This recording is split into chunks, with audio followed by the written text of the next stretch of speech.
Please stand clear of the doors. Por favor, manténganse alejado de las puertas.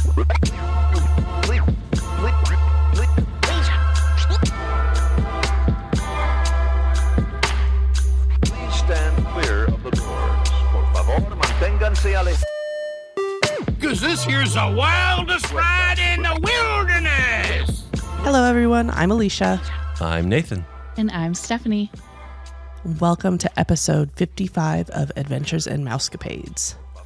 Today, I'm just going to spend the entire episode telling jokes. So, Sweet. How do you make holy water? How? Yeah. You how? boil the hell out of it. That's Wow. Sterling's favorite joke. I just had to throw that in there. We're not actually talking jokes the whole time, although that would be kind of fun. Today, you heard another voice in the intro here. Stephanie, we've asked Stephanie to come on with us and talk about her trip about Walt Disney World over the holidays. And I met Stephanie online in a Facebook group that we have. I think it's Washington Disney Lovers, something like that, and saw that you were doing a trip directly over the holidays, like over Christmas and New Year's. And I'm like, we need to talk with her and figure out what is so awesome about Disney over the holidays. I mean, I already know that, but but you are probably doing an experience that I don't know that we would ever do. yes, being there like directly during the holidays. We've done December, like early December. I don't think we've ever done No, not during, directly on Christmas Yeah. Day or New Year's and all that stuff. So we wanted to chat with her and get all the details about it. Well, thank you so much for having me. Yeah. Absolutely. Can you kind of share a little bit of your Disney cred, your background story? Like, how do you travel? Do you guys cruise? All that kind of stuff. Yeah, I'd love to. I consider myself a Disney lover for life, right? Grew up watching all of the videos, all of the movies, Snow White, and all of those being a big part of my upbringing. But then when I met my husband and we got married in 2019, we actually did our honeymoon in Disney World. We were married on the 13th of December. So we went from December 15th until Christmas Day. And that just kind of set us off on this Christmas time in Walt Disney World tradition that we do. And so that really catalyzed my Disney cred. We went for our honeymoon. We became DVC members. We've used our points at Aulani, at Grand California, and in Disneyland. We've been on a couple Disney cruises now, and we just had a wonderful opportunity, as you mentioned, to be in Disney World from the 20th of December until January 4th, and really got to experience all that they have to offer for Christmas and New Year's. And we just love that time together, especially at Christmas time. That's awesome. Do y'all have kids yet, or is it just Disney adults? Yeah, we have two fur babies, Castle and Angel, and they're lovely, and they go stay with Grandma when we go and visit Mickey Mouse. Perfect. Where are you a DVC owner at? Like, what's your home resort? Our home resort is Riviera, and we are super blessed. We bought the very last guaranteed week 52 that the DVC offers. Yeah. Wow, that's a unicorn. That's awesome. It was quite just a miraculous thing that was available for us. And we were like, yes, let's do that. Because you can use it at Christmas if you want to, but you can also use it other times of the year. But Right. yeah. But you have that guaranteed slot. Yes. That's pretty amazing. This year that fell on Christmas Day to New Year's Day for that guaranteed week. And then we borrowed points from 2023 and stayed at 3 other resorts in addition to Riviera while we were there this year. Resort hopping. I love it. We did 3 nights at Saratoga Springs in a 1-bedroom, which is stunning. I love that resort. I'd never been there before, and it is beautiful. We had the privilege of doing 3 nights at the new deluxe studios at Grand Floridian, the new refurbed rooms. We did 7 nights at Riviera, our home resort, that guaranteed week contract. And then we got to stay at Old Key West, the very first DVC property for the last 4 days of our trip. And that is also just an amazing location as well. Yes. Yeah, and that's been refurbished fairly recently too. So I think our first time at Old Key West, it was pre-refurb, and I was like, "Oh, this is due." Yeah. Yeah, we're hitting that again in March or Yeah. April. I don't know. Something. So we'll definitely see the difference from before and after. And you've also Yeah. done the DVC unicorn of you snagged a room in the Grand Californian. We did, yeah. We did 7 nights in January of 2022. Oh, wow. My husband's birthday's in January, and it was actually what they call, the welcome home trip. It was our first time using our points. And it took me 3 days of waking up at 4:30 to jump on to try and get a reservation. But that's actually a really great time to go if you're trying to use DVC points at the villas at Grand California. That third week in January, kids are back in school. There's a lot of things that are closed for refurb. And so it's not the most desirable time. So we managed to string 7 days in a 1-bedroom using our whole contract point for that year. And it was an amazing experience. That's amazing. Nice. That's awesome. That's awesome. Well done. We've never been able to snag that one. So No, I'm we light haven't. to moderately jealous. Someday. I don't know it'll ever happen again, but we don't travel at off times either, though. Not right now, anyway. I'm sure we will eventually, but Indeed. we have 2 others that we have to take into account in their education. Yeah. Sure.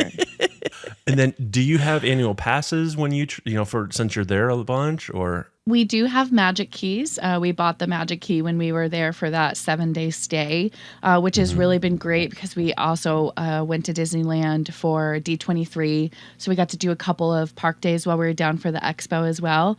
Unfortunately, when our honeymoon was in 2019, and then we had COVID, and so they stopped selling annual passes for Disney World. So we've never been annual pass holders for Disney World. We did renew our Magic Keys for Disneyland. Got it. Yeah, Yes. we are eagerly anticipating the return of Disney World annual passes. Yes. Hopefully those come back soon. Yes. You said your most recent trip was the one you just got back from. So that was, did you say December 20th to January 4th? Yes. Was that it? Okay. Yeah. How far ahead did you plan that trip? Well, when you have a guaranteed week contract, it will book your week, right? We have enough points for 7 nights at Riviera. So that books at about like 12 months out. So just before that 11-month mark that most folks would have. It's just an automatic thing. It shows up in your dashboard on Disney Vacation Club. And then this is how we got to the length we did. We were just going to go for the 7, and then we have a couple of those wonderful unnecessary airline credit cards so that we can have the companion ticket, because flying from here to Florida can be really expensive. So we have a credit card so that we get that annual companion fare. And about late August, maybe even September, I went to go and book that ticket. And unfortunately, I waited way too long. And the only times that we were available to use our companion ticket was literally the 20th through the 4th. And my husband, the most amazing man that he is, said, well, let's see if we can use our next year's points, see if you can kind of piecemeal in the rest of the things. So I was able to get the 3 days at Grand California and the Deluxe Studio, the new refurb. Grand Floridian. Yeah, Grand Floridian. Yeah, thank you. About a week after they launched those, they were still available. And then I just was like, okay, there's a couple of days here in Saratoga, and then Old Key West is just good old glory, right? Always available. Always available. Which is awesome. And so I was like, I can put it together. That's a really long trip, but both him and I are transitioning in our careers right now. We both had that same length of time off, and we're like, let's do it. We're not going to travel much in the coming year, so let's go ahead and do it. So about August, September, I was able to put the rest of it together, get our park tickets, confirm our transportation to and from the airport, and then get ready for the dining experience to open up for us, which is probably our favorite part of Disney, is eating. Did you get tickets for every day you were going to be there in the parks? No, we are very strategic now. We are in our mid-30s, and just like when you take a toddler, we need our downtime, we need our naps and our breaks. And Indeed. so we got, for our whole trip, we got 10 park days, and we had 4 down days intermixed in there. And don't tell the mouse, but we also ran away to Universal for actual Christmas Day. So we did have one park day over there as well. But yeah, we built in some down days, some resort days and rest days. And of course, got to have a Disney Springs day as well. Yeah. So your first trip to Disney World over the holidays was pre-pandemic, and now you've been, in the post-pandemic, mid-pandemic question mark era. What's changed? What's different? I think that this is such a great question because we had the unique experience to go in 2019. So right before the pandemic happened. Then we did a replica trip, the same exact trip that we did for our honeymoon in 2020. So during pandemic, when there was hardly anybody in the parks, things were very limited. And then now we went in 2022. So just, a year and a half after we're starting to get back to everything being open. And I'd honestly say like the biggest difference is obviously 2020 was a delight because capacity was so low. Nobody was there. Right. It was, I remember going to take pictures with us at the castle, and the cast member would just take hundreds of photos because there's nobody around. And so there's nobody in any of your castle pictures. And they're like, do you want more? Like, let's go over here. Let's go stand on the grass. And we got this beautiful photo shoot during that time. But if I were to compare pre-pandemic to now, so 2019 to 2022, it feels very similar. Capacity is very similar. I wouldn't say that there's much changed as far as like what's offered. I can say like the staff and the cast members have increased. So that magic piece is still there with getting to interact with them. And I felt the parks were in great condition. Like they had some time during COVID to put things together. So it felt very similar from pre and post. I didn't notice anything major difference except for everyone's got hand sanitizer and lots of folks are still wearing masks. Yeah. Yeah. And we still got both my husband and I still managed to get sick on that trip. So is just our season. Yeah. So where were you on like Christmas Eve and Christmas Day? I know you said that you did a Universal trip, but Christmas Eve, where were you? Christmas Eve, we went to Animal Kingdom, and we had a wonderful day at Animal Kingdom. We did rope drop. We ran our little 5K so we could get on Flight of Passage very first. So, your wait is 14 minutes instead of 4 hours. And then we managed, I'm sure you've shared this with your listeners, and if not, now you know. They have changed the reservation canceling policy to where you have to cancel your dining reservations 2 hours before you're supposed to arrive rather than 24 hours. And I've never been grateful for anything more. We were able to have Christmas Eve dinner at Topolino's, which wouldn't have happened had that cancellation because we checked at like 6 o'clock and there was like an 8:30 dinner. So we had Christmas Eve dinner at Topolino's to cap off the day and then that's off amazing. to bed. Yep. Yeah. Very cool. And then this is the adventures part of Adventures in Mousecapades. How was Universal on Christmas Day? It was packed. It was to the wall full. We've been able to go twice before in 2019 and 2020. We do kind of like that dual trip where we'll spend half at Universal and half at Disney. And I'll be honest, we went for 3 hours. We did not do a single ride because the lines were so long. Oh my goodness. We walked around. We made sure we saw everything and got to have a butterbeer, of course, and enjoy the Christmas feel over there, which is really nice. And we're also very partial to the green eggs and ham, the hash area over, the green eggs and ham, like in the can over at the Dr. Seuss Land and Adventures. Right. Yes. So we went and we had wonderful lunch over there and walked around and saw everything. And we were in and out in 3 hours. So Wow. Yeah. Interestingly enough, I've seen a couple of YouTube videos from this past Christmas, and Disney Magic Kingdom actually was not near as crowded as they were expecting it to be. Yeah. I specifically avoided Magic Kingdom on Christmas Eve or Christmas Day because I was like, oh, it's going to be the busiest. So I wonder if everyone just has that kind of forethought and they're like, oh, it's going to be so crazy. Let's not go there. And so then you end up with a lower capacity, which is wonderful for whoever shows up. Yeah, it'll be interesting to see if that reverses next year because everybody sees like, oh, it was dead, so we'll go. Like, it's almost going to be like gambling and trying to play against the crowd, and you're never going to win that game. So yeah, I know there was a lot of issues. There's a lot of issues that week, that time frame with airlines canceling flights. And I'd heard some speculation that maybe that was the reason it was so much lower. But with Universal being as packed as it was, I don't know if that was the case. That's a really good point. We got out, our flight was delayed 2 hours, and we got out right before they started canceling. And then Seattle and this whole area got that really bad ice storm. So we got out right before. But I could absolutely see how that would have impacted. I did notice that it felt like there was a lot of locals at Universal. Like just this is their whole families are there. They're not wearing T-shirts like they're on, the matching. That they're coming for their family trip.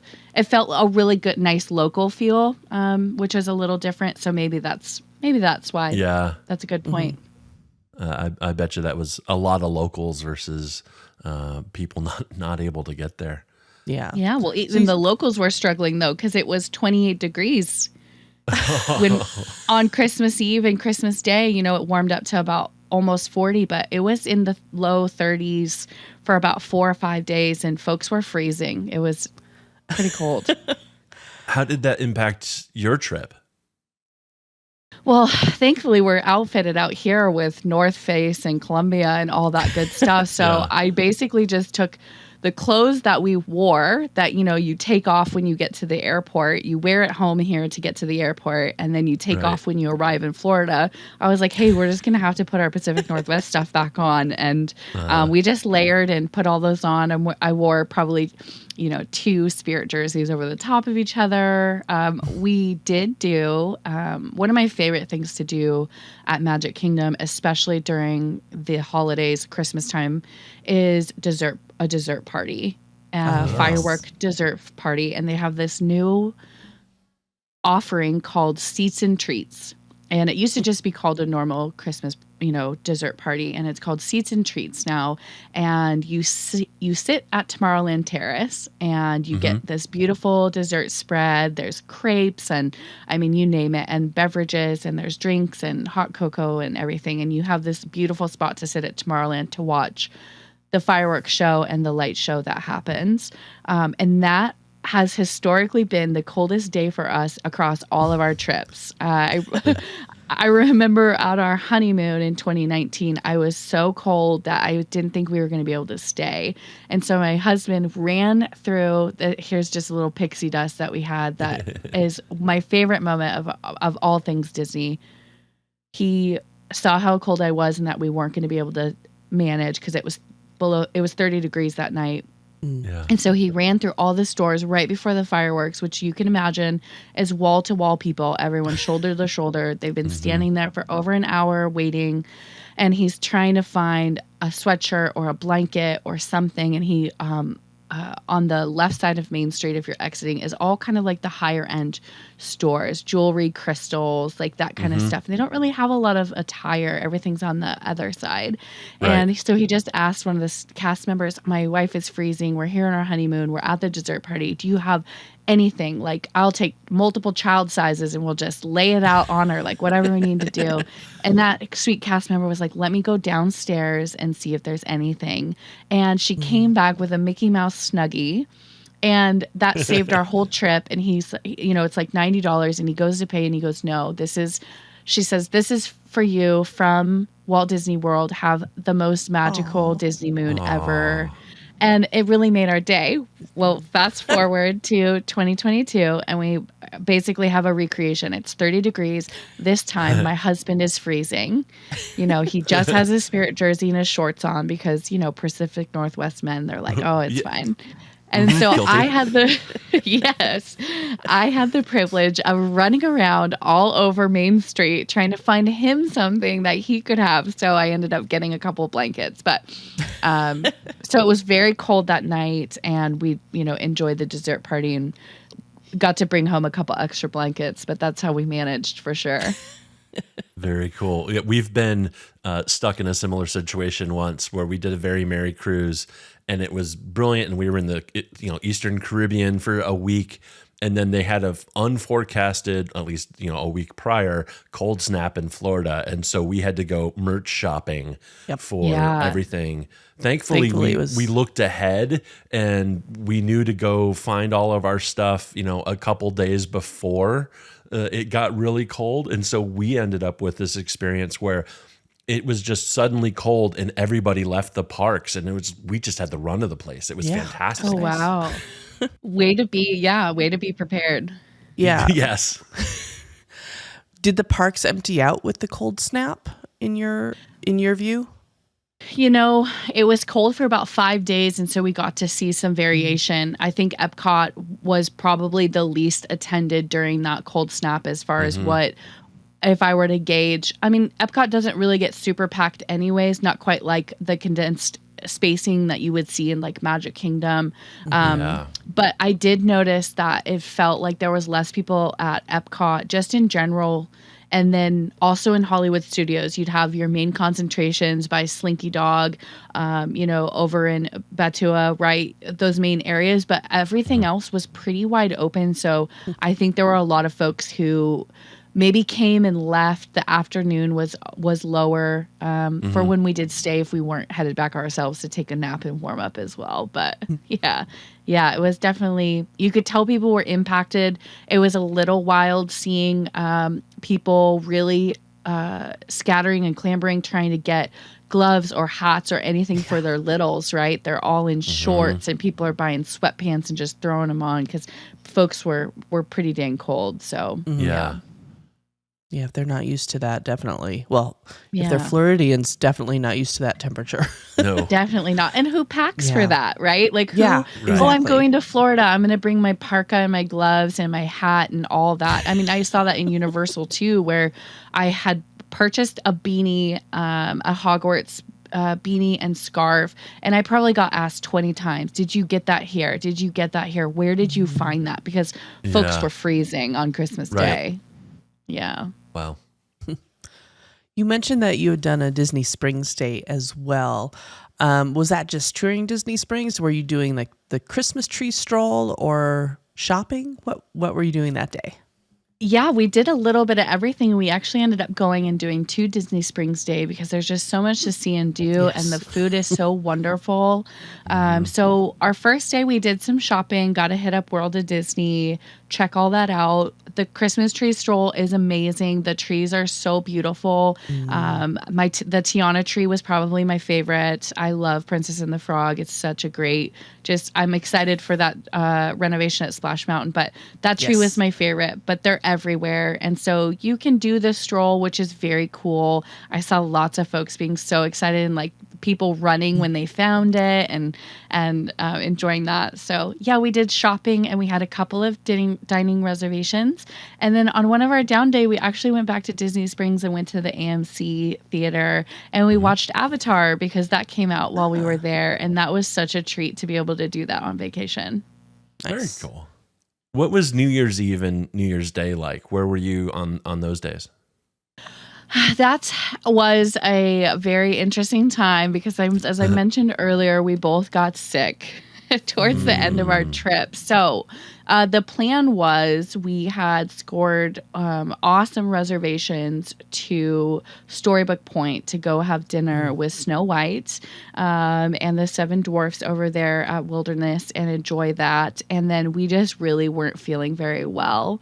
And we're staying at Riviera at this time. And so we canceled our dining reservation and we had done Disney Springs during the day, trying to, let's just walk it off, have a nice slow day, try to recover a little bit and see if we can manage. And so we didn't end up going to our dinner reservation, but we had a great view of the fireworks at Epcot. Being at Riviera, that's one of the perks of staying there is you can see Harmonious. And that was like a 50-minute show, and we could see it from our balcony, from our room. So we had a little bottle of pop champagne. It's like pink. They sold them in the gift shop there at Riviera. And so we got a couple of those, and we put our nice little bathrobes on, and we just cheers to a healthier new year. So nothing too exciting, but the show's so beautiful from there. You don't get to hear the music or anything or see the projections, but being able to have that nice moment together, that's what's so great about staying on property is there's so many places you can see the fireworks from. So that's what we did. Yeah. And then I stayed up for a little while and kind of wrote out my New Year's, what I thought 2023 was going to look like for us. And just had an in night at Disney. Well, the bonus of watching the Epcot fireworks, especially Harmonious, from the Riviera is you don't have to see the barges. So, I mean, true. To me, it's perfect. That's true. I hear those are going away. Indeed, they are. They are going to go away. And they're bringing back... Interesting. They're bringing back Epcot Forever for a limited time until they come up with a new show. Now, I liked Harmonious. I thought the music is amazing for that. And I'm glad we get to see it one more time before it's gone. Yeah, that'll be nice. But I will say I'm excited to have veggie fruit come back. Like yes, that's important for me. That's in Epcot Forever. Yes. Yes. Awesome. I haven't seen that one. I've just seen Harmonious, so I'm excited to see what they do. I did get to see the lake there before they put the barges in and after, and so I'm excited for those to be less of an eyesore and to go away and bring back some of that natural beauty of that water piece there.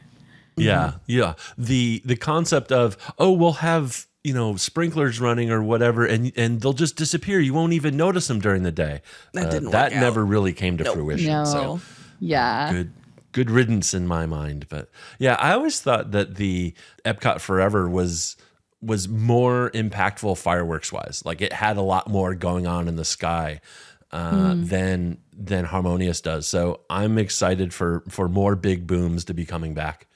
Absolutely. Fireworks and Disney is, yeah. Yeah.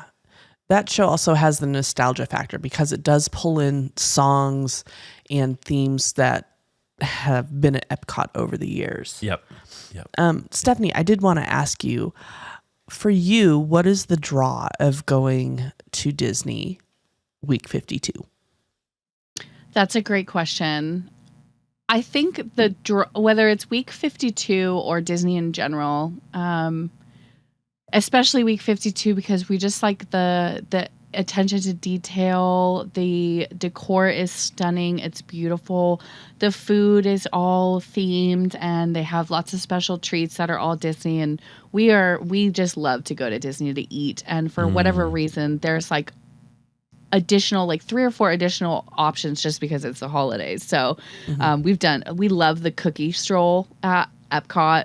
It's all themed cookies, and it's only during this year. But I think the draw for us, especially at 52, is my husband's in law enforcement and I work in the mental health field, and there's not a lot of carefree getting to be comfortable, safe, and just enjoying ourselves in our everyday lives. We have, a lot of things going on, and being able to go at the end of the year, especially Christmas time, you get that enjoyment, that kind of freedom and childlike experience where you don't have these responsibilities, you don't have the stressors of what you're doing, and it's just a celebration everywhere you go. There's so many parades, there's so many special things just related to Christmas, whether that's the way that the characters are decorated or dressed are different, and the parades and special cavalcades that they're doing, and I'll mention the treats as many times as you'll let me, but the food is phenomenal. But yeah, so week 52 is just really great. It's the end of the year. You've worked so hard. You've accomplished so many things. We're moving into the next year, and it's just really a time to be close with your family. My husband is, we don't have kids, so he is my closest family, and just have that time to be together and just really relax and enjoy this season. I think you've captured what it means to be a Disney adult just perfectly, no matter the time of year. You know, some people in culture just criticize folks who get so into Disney in their adulthood and are like, isn't that for kids? It's like, yeah, some of it. But on the other hand, like, we just want to escape the real world and like go live in the mouse bubble. And it's comfy and fun, and they take great care of you, and it's an escape. So yeah, I think you 100%. captured that perfectly. There's no dishes to be done. There's no lawn to be mowed. There's, none of these things. And those are really weighing on a lot of folks, especially, at the holidays, and just compounding of all the things that we have to do all the time with our responsibilities and our homes and all of our jobs and things. And Disney really is an escape from that. It's a well-earned vacation. It's a well-earned time away from all of those responsibilities where you really just get to be carefree for a while. And honestly, I work in the mental health industry, and I think folks need more of that. We need to be able to like put things down and be childlike and have, curiosity and whims, and just really get to enjoy being in the moment and having that load taken off of us for sure. Hear, hear. Yes, Disney definitely allows for that. You've mentioned the food and the treats a couple times. Give us some highlights of this trip. Like, what really spoke to you? Oh goodness. Well, we have our favorites at each park that are like must-dos, and I think the one that knocks it out of the park every time, including this last one, was Via Napoli in Epcot. They have this pizza, and it's called the 1 meter pizza, and it is literally a meter long, and it is fire cooked in their ovens that are actually from Italy that they've brought over, and they have a sangria flight and these fancy Moscow mules, and it's just like a great experience. That's always a highlight for us. Let's see what else. Yak and Yeti is always a go-to at Animal Kingdom. I love the Korean chicken. That's such a delight. We actually fell in love with Flame Tree Barbecue, and we ate there twice this year. It was our first time going there. They have a variety of barbecue offerings, and they have this pulled pork sandwich and pulled pork macaroni and cheese, and they are to die for. We ate there twice. Yeah. Excellent. And that's over at Animal Kingdom as well. Yeah. Yeah. Yes. Yeah. And then we did do Be Our Guest. We like to do one character experience if we can, and thanks to that 2-hour cancellation rule, we were able to score that same day. Wow. For Now, Be Our Guest. I have heard that the quality of Be Our Guest has gone down quite a bit. So I'm interested to see what your thoughts were on the restaurant. Was that a dinner reservation you had for that, or lunch? Yeah, it was dinner. And I have this really interesting perspective on folks when they're giving like their feedback and things of that nature. I've been to Be Our Guest 3 times, 2019, 2020, and 2022, and I thought the quality this round was better than the first 2. And my philosophy is your trip is what you make it, and if you look for the negatives, you're going to see the negatives, and if you look for the positives, you're going to see the positives. I thought the food was much better. The portion size was larger than I've ever had. I will say this, the only thing I didn't enjoy out of this dinner is they used to offer, when you get the filet mignon, they used to offer like you could upgrade and get scallops. I remember that from our first 2 trips. And this time they offered like a little compote of lobster, and the lobster was super dry. So I definitely didn't eat that. But as far as everything else went, I thought the dessert was better. They did move away from chip use. The dessert is like a trio of options. There's like a chocolate ganache circle. There's a macaroon, and then there is the gray stuff. It's delicious. Don't believe me, ask the dishes, right? And it used to come in this white chocolate teacup that looks just like Chip from the movie. I didn't think the teacup particularly tasted very good. It was very waxy, and it's there to be more of a decoration. But they've moved away from that, and you don't get the gray stuff in the cup anymore. It's in this like chocolate tart. And I thought that was an amazing improvement because now I could eat my whole dessert, right? So I didn't think the quality went down. I thought it went up. good. The French onion soup was much meatier than it had been in the past. So yeah, that's awesome. I thought That's it was good. wonderful. Yeah. Food's always subjective, and Very it true. really depends on the experience. We've been to restaurants that people rave about that we have had absolutely horrible experiences at. Sure. Le Cellier, we're looking at you. Yeah, Le Cellier. We have not had a good meal at Le Cellier yet. Oh. And we've gone 3 times? 3 times. Yeah. Interesting. So- When do you call it? After 3? Do we not book it anymore? Do we don't give them 5 know. years to revamp? I think we kind of figured, okay, 3 strikes, you're out. But it has been a while. We're thinking Okay. maybe we should give them one more shot. I don't know. Just because everybody raves about it so much. On the other Yeah. hand, we actually haven't eaten at Via Napoli yet. And so we I haven't. would rather go eat at Via Napoli if I'm going to be there in Epcot than try Le Cellier again. Yeah. Now, I'll also say that we will not shy away from Le Cellier's food cart during Food and Wine because definitely not. then you can get the potato soup, and that's always phenomenal. That's worth Yes. it for just for that. Absolutely. Exactly. So I feel Yeah. like we can still get what we really love about that restaurant and not have to deal with some of the stuff that we've had True. not as great experiences with. Yeah. But it's okay. Sure. Who knows? You did resort hopping this time. Have you done resort hopping before, or is this the first time going from hotel to hotel to hotel? We did resort hop one time, and it was like a smash and grab trip. We were there for 3 nights. We had gone to Aulani and had a wonderful time, and that's where we actually met our DVC rep at. It was at Aulani. And we decided this is for us. This is something we'd like to invest in for our future, for our family's future, taking our friends and stuff. But it was really important that we went and saw some of the resorts before we decided on a home resort. So we did a smash and grab trip where we were literally there for 3 days. We stayed 1 night at Animal Kingdom, 1 night at Riviera, and 1 night at Bay Lake Tower. And we transferred every single day, which is great because Goodness. Disney will transfer for you. You just drop your bags in the morning. You let them know where you're going, and then sometime between 1 and 5, your bags will just magically appear at your new resort, and you can have them bring them to you, which is so magical.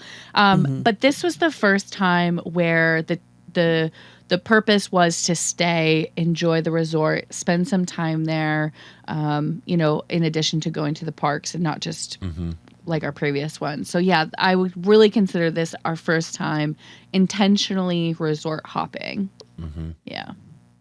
What'd you think of the experience? Would you do it again, or would you rather stay, 2 weeks at in one room at the Riviera, let's say?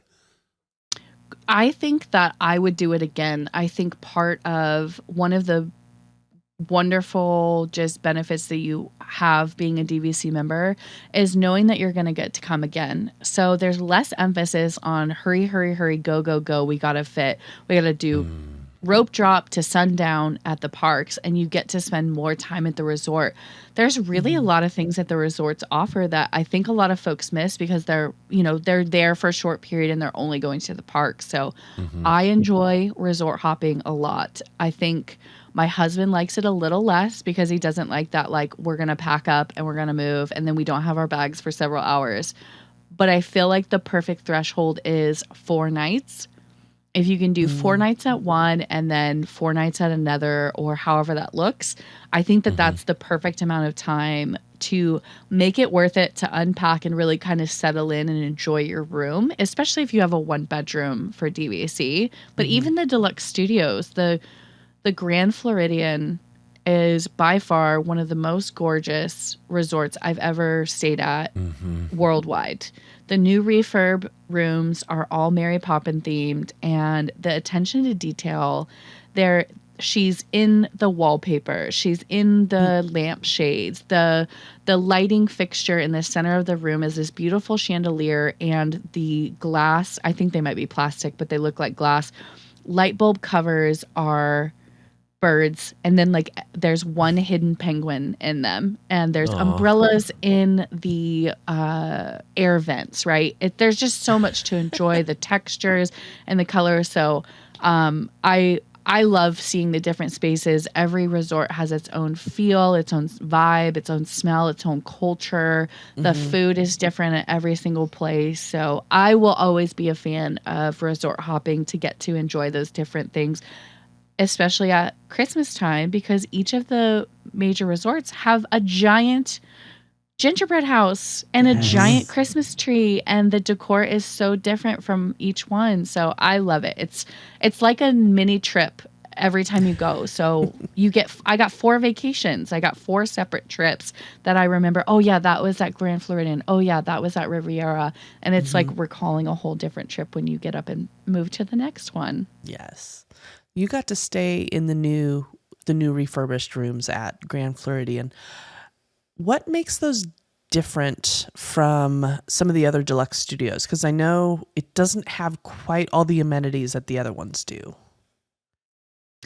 I think what makes it different is proximity. It's Big Pine Key is literally right outside the main doors at the back area. The refurbishment is stunning. The furniture, the rugs, everything is very beautiful. So it's very fresh and new. And that creates its own little ambience and experience just when you're there. I do think that the smaller kitchenettes is not a favorite for folks, especially if they have children. There is a microwave now, there is a coffee pot, and there is a small fridge. That works great for my husband and I. We eat out a lot anyway, so we aren't the best at utilizing when we do have a 1-bedroom to be utilizing the kitchen and things like that. But it's just beautiful, and the convenience, we walk to the boat dock. All of the restaurants and everything are less than 2 minutes away. Whereas when we stayed at Saratoga Springs, that's almost a 15-minute walk to the main area, because that is such a large campus. Same with Old Key West. That resort is massive. So walking in, and I really think that the convenience of these new rooms is just a huge sell, because you're tired. You're already tired. Your feet already hurt. And you don't want to have to walk 10, 15 minutes to get quick service from, whatever offering is there. But the detail is next to none. I've never seen it that nice at anywhere I've ever stayed. That's for sure. The walls are super thin there, so be mindful of that. Especially if you have a lock-off room that you're sharing with someone else. If you're a light sleeper or you have kiddos that are light sleepers, I would maybe try to ask for a quieter part of the building, or maybe ask to be on a higher floor, or something that is a little bit more conducive to some quiet space. Unfortunately, that's the only thing I could ever complain about our stay there, is we could hear anything that our neighbors said. Like they're just having normal conversations. So that wasn't the best. Thankfully we're heavy sleepers, so we managed okay, but that I could see that being an issue for some other folks. Interesting. You mentioned all the, you're tired and you're walking. That was actually like, we stayed at we had a 1-bedroom, I think, in the Grand Floridian this summer, this past summer. And that was actually the one knock, because those were over in the DVC building, which is kind of separate and almost halfway to the Polynesian. And True. that was a long walk to get to the monorail or off the boat, or like you had to, it was a trek. It was a trek. It's a trek. Yeah, for sure. Yeah. No one wants to do that, after being in the park and doing your 20,000 steps for the day. That's brutal. Yes. It's torture. Do you have any advice for people going over the holidays, like specifically over the Christmas time? Is there any unique advice that you can think of you'd like to give? I think just regardless of when you go, but especially at Christmas, is to really talk with your family and prioritize what's important. What's important to you? Is it seeing the characters? Is it having those interactions? Is it specific shows? Is it a certain attraction or ride? Or is it fireworks or shopping? Like, just really get a good idea of, what is everyone's expectation, and how can we make sure we are being mindful of that expectation? Because at the holidays, there's so much to do and see, and to take it all in, you really are spending some time enjoying these things, to where I think it makes it so you can't quite do everything, right?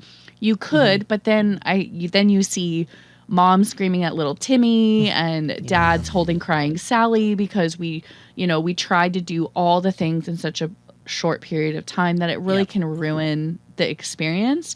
And I think for us on our experience, and I've also gone with some friends at this time, is talk ahead of time. What's your expectation? What's important to you? And really make those memories and moments count, and spend some time doing those things intentionally, because there's going to be hopefully another time, and it just really helps to mitigate that stress, I think, when we're intentional about what we want to do and making that the focal point, because you're going to end up waiting for no matter what it is. So let's make our waiting time enjoyable, because we're not going to be waiting for 9 other things after this and, really stressing everybody out. That's one of my biggest things. And do something special that's unique to that trip, whether that's a dessert party, whether that's, they have the fireworks on the barge now, which I think is just incredible, especially if you're in a family setting or a large group of people.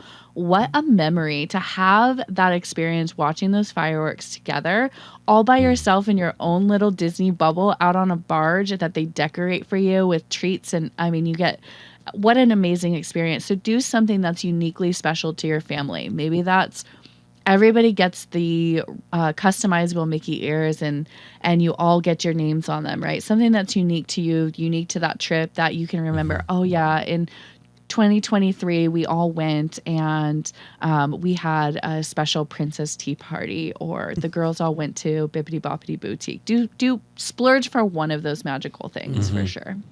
Yeah. Nice. That's fantastic advice. Is there anything that we haven't really covered about traveling in the holidays and being at Disney or Universal around the holiday time of year that we haven't talked about that you think folks would want to know? Let's see. Bring the gloves and the hat. They will fit in your suitcase. You may need them, you may not, but you'll be really grateful when they are there. Take time to slow down, really take it in. Disney does such an amazing, and Universal does such an amazing job with all the detail in the decor, from the lamppost decor to the Christmas tree. There's so much to look at and see without doing a single attraction, seeing a single character, watching any show. Just the detail and decor that's just offered in the park is something to behold. So take time to see that. Take time to explore your resort. Have a down day. Have a rest day. Enjoy those offerings that they have there, because they change from year to year. So what you're seeing at that time at Christmas, wherever you're staying, is not going to be the same next year. So there's some really unique opportunities to see and experience. Just slow down if you can, because we're all going to come back from our vacation. It's going to be into the new year, and we're going to be off and running with kids right back to school, and you're going to go right back to work. So enjoy what you can, enjoy the stuff you can't do, and just try to slow down and take it all in as best as you can. Yeah. I think the only thing that I would add to that is just be flexible. Is if you have, a couple few things that you really want to do and it doesn't work out, or the timing or the ride's down or whatever, just go with the flow. And whether that is when you're there for the holidays or when it's, the really slow season, not that those really exist anymore, but just be flexible and let your trip come to you. And be okay with whatever happens. Just you're in a really magical place, and it's a chance to just let go and let Disney take care of you, and they will. That is so, so good. I think, I'm not a parent, but I work with a lot of parents, and there's this huge pressure for everything to be perfect and for our kids to be able to do every single thing. They're in Disney. They're with you. They're going to love it. It's going to be magical. So exactly what you said, be flexible, and just kind of roll with it. The ride shuts down. That's a super big bummer. What are we going to do next? And where can we move from there, instead of letting that determine, decide how your trip is going to go, for sure. Right. Same with Genie Plus. I'd throw that in with Genie Plus as well.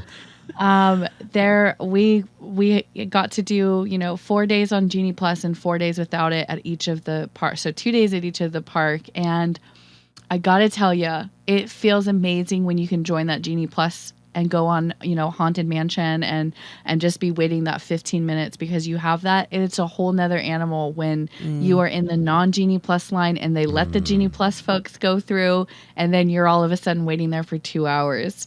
So know that that's going to happen.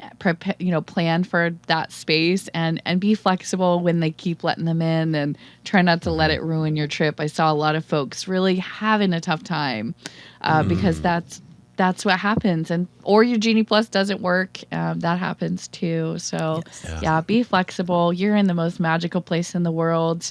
You could be in line at the grocery store or in line at Costco waiting to get gas for 4 hours. So yeah. At least this one has a mouse in it.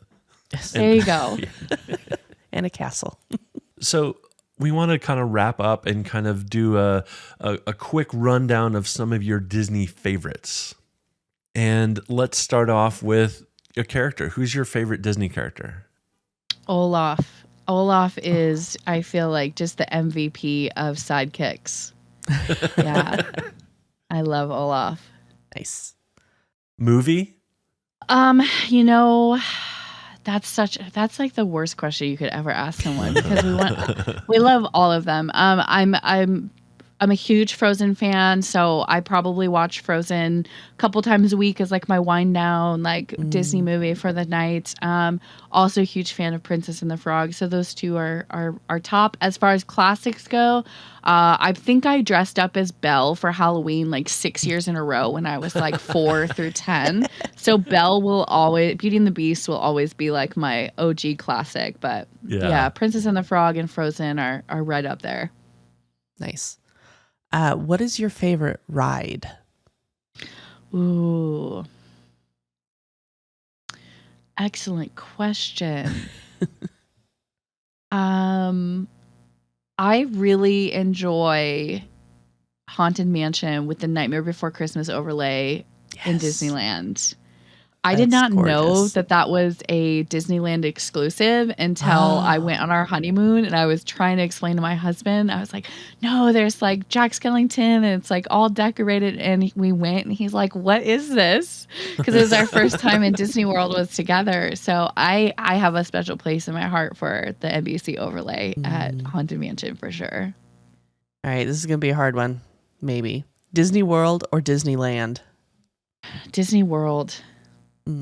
I feel like blasphemous saying that as a West Coaster, honestly, but that had, our first Disney experience together, my husband and I, and our honeymoon was literally the most magical experience I could ever, everything was so wonderful and so perfect the whole time we were there. And so Disney World really has my heart. I enjoy Disneyland, but it's definitely a different vibe and a feel. It's wonderful for like weekend trips and like short visits and things like that. But I really feel like Walt Disney World is like our home. So it has my heart for sure. What's your favorite park then? That's out of all of them. I didn't want you to ask that. Out of all 6. Yep. In the U.S., yeah. Wow.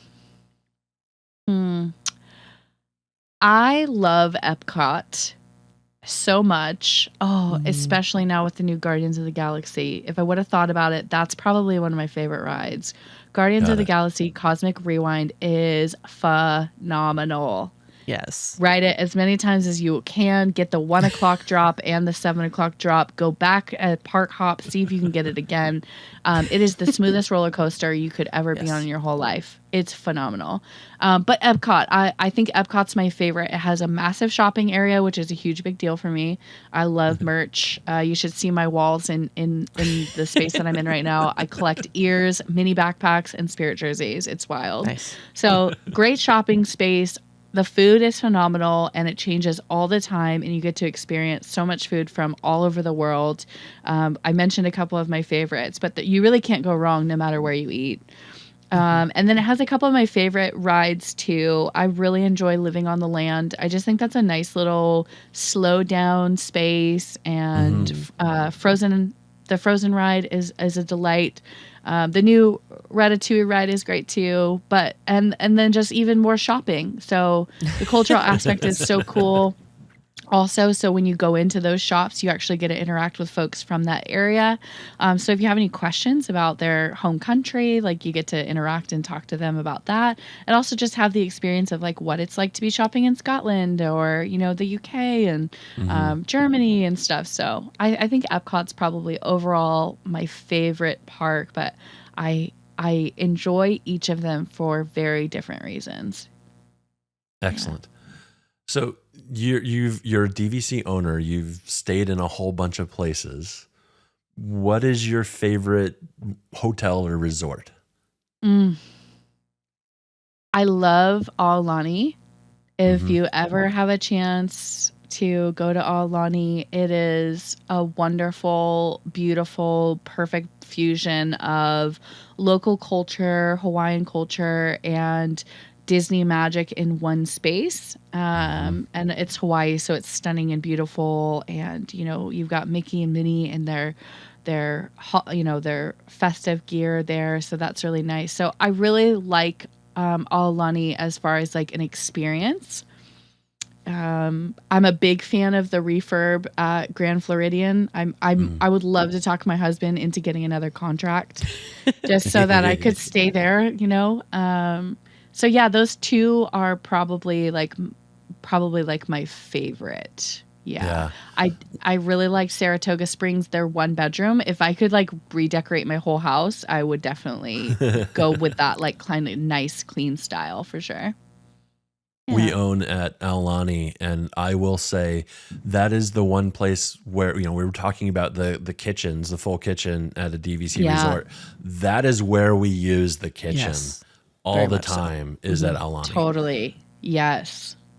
Yeah, that makes sense for sure. Yep. Yeah. What's your favorite restaurant? Via Napoli. Napoli is probably my absolute favorite. We have gone there every single time that we've gone. It's been amazing service. We actually had a situation this last time that we went where I have a little bit of sensory overload sometimes in certain places, and certain tones or sounds are really aggressive for me. And nothing to do with this lady. She just had a high enough volume and the wrong tone for me. And it was just so distracting and really difficult for me to enjoy my space. And I, of course, would never ask anybody to calm down their excitement for being in Walt Disney World. Go ahead, girls, share with the world all of your joy. But I couldn't sit there because it was just too much for me, and I started to get kind of anxious and overwhelmed. And I just didn't even say what was going on. I just asked the server. I said, "Hey, I'm having a little sensory stuff. Is there a different area you can move us to?"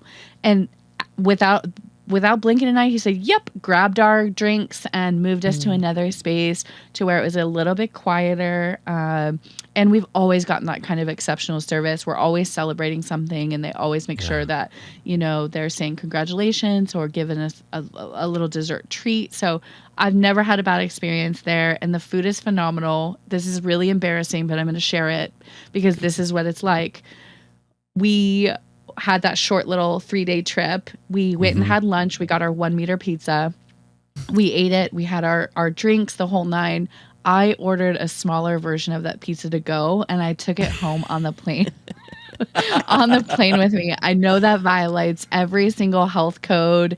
Cool things cold and hot things hot, but it is that good. The pizza is that good that I was like, I really need to have this for another day. So I brought it. I took it on the airplane with me.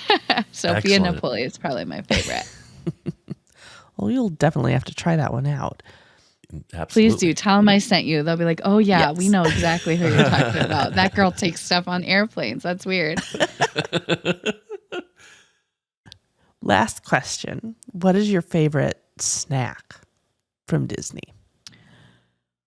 I love all of the specialty cake that you can get anywhere. Like right now, Festival of the Arts, that figment cake that they have at Epcot right now, like that's my jam. If I can get a full solid piece of cake, that's going to be my favorite snack, no matter where it is. Disneyland does a wonderful job. Each of the parks have their own unique kind of cake. I love desserts, and cake is probably my favorite. So if that's what you're considering, a full dessert qualifies as a snack, then yeah. If it's the traditional, right, like between popcorn or churro or Mickey bar or whatever, I love the dipped Rice Krispie treats, the Mickey Mouse shaped Rice Krispie treats. I will always bring those home. I bring them for my nieces and nephews and bring those back. So that's probably my snack. My husband would say churro. His favorite is churro all day. Yes. In Disneyland. Yes. A Disneyland churro different. is by far better than a Disney World churro. True. Except for Nomad Lounge in Animal Kingdom. That is a top-notch churro. And gluten-free, which is yeah. Oh. Yeah, we have not experienced a churro at Nomad. That's on the list for next time. There you go. There's a goal for next time. Pro tip. Yes. Yeah. Oh, speaking of next time, when is your next Disney trip? Do you already have one planned? We are in the planning stages of our next Disney cruise. Nice. I was such an anti-cruise person, and I was like, what do you even do? Like, I want to just get to the place we're going. No, that is the wrong mentality. My only regret when it comes to cruising is not having a long enough cruise. So we've done 2 4 days on the Wonder. Both times were very maritime Christmas. That's a whole nother experience to enjoy for the holidays. 10 out of 10. Would recommend, especially if you have a family for younger kiddos, because everything's a lot easier and more contained. But I digress. Another episode.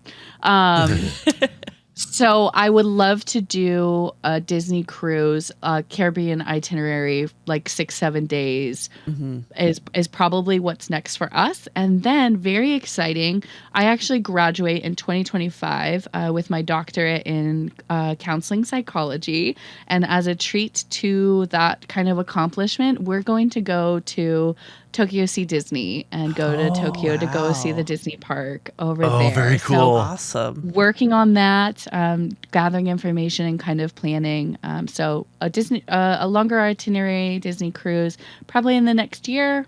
And then Tokyo will be in 2025. Well, we'll have to have you back on for your 7-night Eastern Caribbean, because that is what I absolutely recommend. Yes. And then, of course, we'll have to have you back on for Tokyo. Yes. 'Cause- after Please, that. yeah. That seems mind-bogglingly awesome. That's Yes. cool. Very, very, very cool. Very cool. Yeah. I figured if you're going to be in school for that long, you might as well do something big at the end Yeah. to hit that punctuation. And husband said, Absolutely. pick a Disney park. And I said, any. And so here we go. Good choice. Awesome. Yes. Awesome.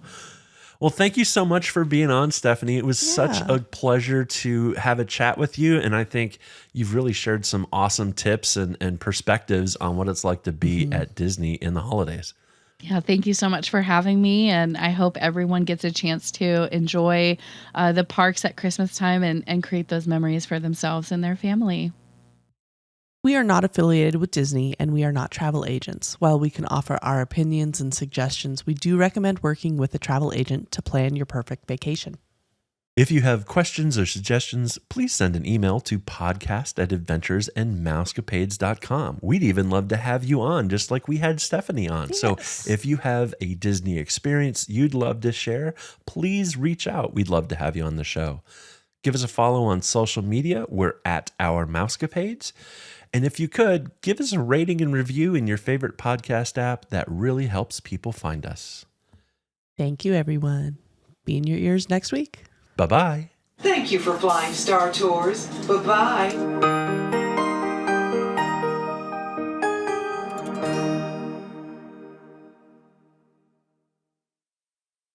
Please send us an email to podcast@adventuresandmousecapades.com.